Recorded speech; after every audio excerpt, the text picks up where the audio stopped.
Hello, you're welcome to this channel. Thank you for stopping by. My name is Confidence Ogumade. I'm a medical doctor in obstetrics and gynecology. In today's video, I'm going to be taking you through tips in getting ready for a fibroid surgery. Thought of surgery can be daunting and overwhelming, especially if it's your first time and you don't personally know anybody that has had surgery. As a doctor and one who has had surgery before, I can relate. So this video is to encourage you and make you more confident ahead of your surgery. In preparing for surgery, it's in 3 phases: the preoperative phase, the main operation, and then post-operative phase as well.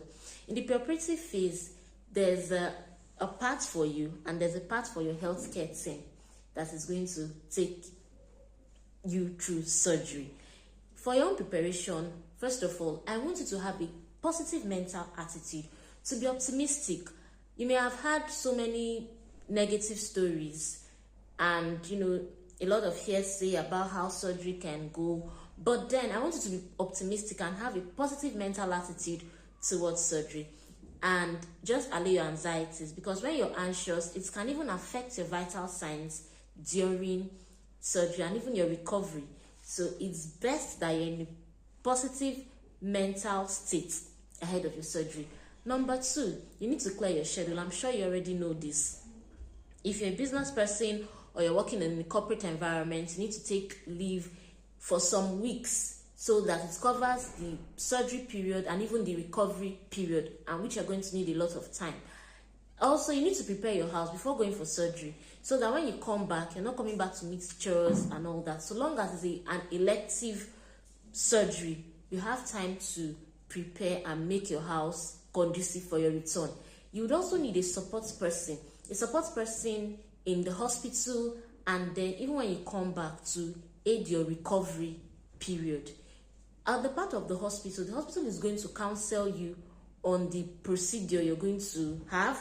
They're going to tell you if you're going to have fibroid removal alone, which is myomectomy, or the uterus is going to be removed alongside the fibroids. There are reasons for each of these, so you need to know about them. They're also going to tell you about the choice of anesthesia. Are you going to be put to sleep? Are you going to have a general anesthesia? Or are you going to have a regional anesthesia, which is a medication put into your back so that your tummy and your legs are numb, but you don't go to sleep, so that you don't feel pain during the surgery?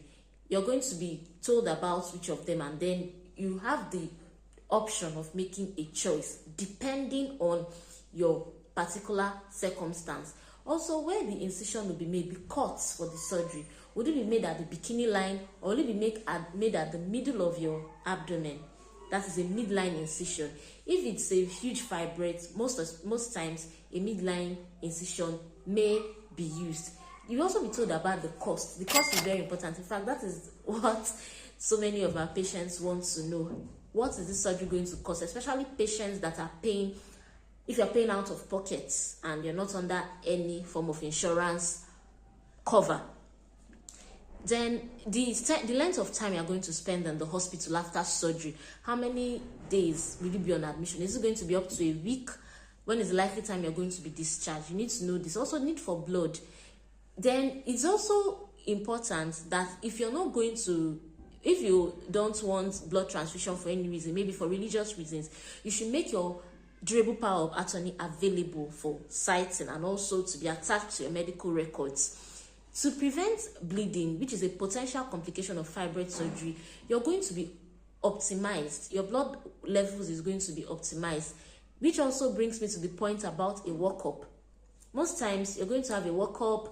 Your blood levels, hemoglobin level is going to be checked. Your clotting, the way your blood clots, the clotting profile, even your kidney status, and in some instances, your liver function also is going to be checked. All this is going to ensure that you're in the best possible state of health, and that the medications that are going to be administered to you during surgery and after will be, handled well by your body. So these are the tests that, in addition to others, these tests are not exhaustive. Depending on your particular health status, then others may be done as well. In addition to this as well, you'll be told not to eat for a particular length of time. So on the morning of surgery, it helps you can play music to be more relaxed and to be in a positive mental state before the surgery.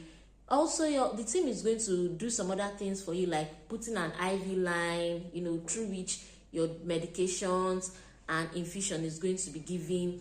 Then a catheter as well. This catheter is going to be passed into your urethra.